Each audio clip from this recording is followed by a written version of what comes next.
In this video, I want to talk a little bit about what it means to be a prime number. And what you'll see in this video, or what you'll hopefully see in this video, is it's a pretty straightforward concept. But as you progress through your mathematical careers, you'll see that there's actually fairly sophisticated concepts that can be built on top of the idea of a prime number. And that includes the idea of cryptography, and maybe some of the encryption that your computer uses right now could be based on prime numbers. If you don't know what encryption means, don't have to worry about it right now. Just need to know that prime numbers are pretty important. So I'll give you a definition, and the definition might be a little confusing, but when we see it with examples, it should hopefully be pretty straightforward. So a number is prime if it is a natural number, and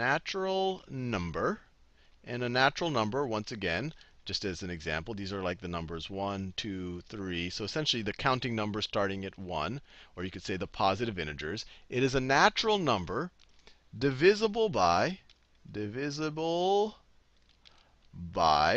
exactly two numbers, or two other natural numbers. Actually, I shouldn't say two other. I should say two natural numbers. So it's not two other natural numbers, divisible by exactly two natural numbers. One of those numbers is itself, and the other one is 1. Those are the two numbers that it is divisible by. And that's why I didn't want to say exactly two other natural numbers, because one of the numbers is itself. And if this doesn't make sense for you, let's just do some examples here and figure out if numbers are prime or not. So let's start with the smallest natural number, the number 1. So you might say, well, look, 1 is divisible by 1, and it is divisible by itself. You might say, hey, 1 is a prime number. But remember, part of our definition, it needs to be divisible by exactly two natural numbers. 1 is divisible by only one natural number, only by 1. So 1, although it might be a little counterintuitive, is not prime. Let's move on to 2. So 2 is divisible by 1 and by 2, and not by any other natural numbers. So it seems to make our constraint. It has it's divisible by exactly two natural numbers, itself, that's 2 right there, and 1. So 2 is prime. And I'll circle the prime numbers. I'll circle them. Well, actually, let me do it in a different color since I already used that color for the. Well, I'll just circle them. I'll circle the numbers that are prime. Now let's 3. And 2 is interesting because it is the only even number that is prime. If you think about it, any other even number is also going to be divisible by 2, above and beyond 1 and itself. So it won't be prime. We'll think about that more in future videos. Let's try out 3. Well, 3 is definitely divisible by 1 and 3. And it's really not divisible by anything in between. It's not divisible by 2. So 3 is also a prime number. Let's try 4. And I'll switch to another color here. Let's try 4. Well, 4 is definitely divisible by 1 and 4. But it's also divisible by 2. 2 times 2 is 4. It's also divisible by 2. So it actually has, it's divisible by 3 natural numbers, 1, 2, and 4. So it does not meet our constraint for being prime.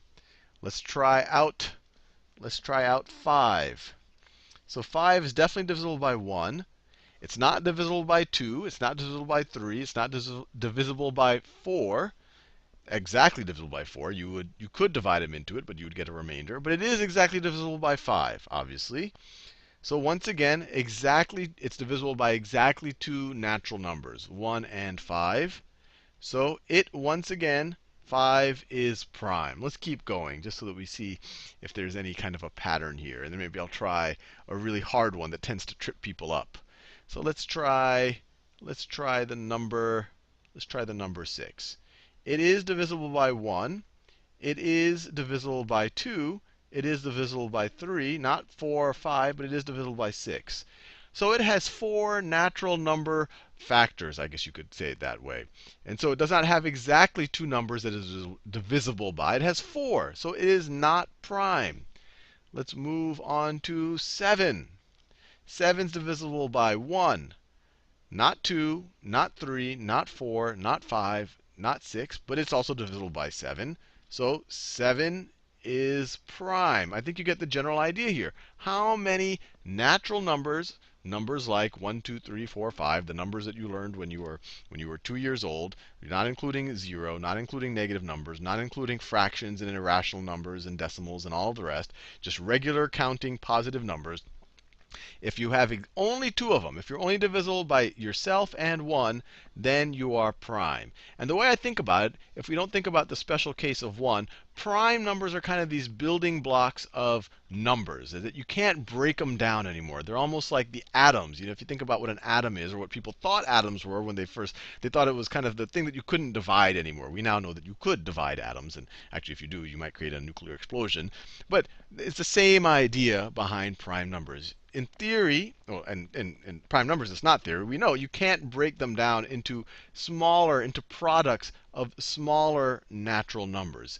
Things like 6, you could say, hey, 6 is 2 times 3. You can break it down. And notice we can break it down as a product of prime numbers. We've kind of broken it down into its parts. 7, you can't break it down anymore. All you can say is that 7 is equal to 1 times 7. And in that case, you really haven't broken it down much. You just have the 7 there again. 6, you can actually break it down. 4, you can actually break it down as 2 times 2. Now, with that out of the way, let's think about some larger numbers and think about whether those larger numbers are prime. So let's try 16. So clearly, any number is divisible by 1 and itself. So any number, any natural number you put up here is going to be divisible by 1 and 16. So you're always going to start with 2. So if you can find anything else that goes into this, then you know you're not prime. And 16, you could have 2 times 8.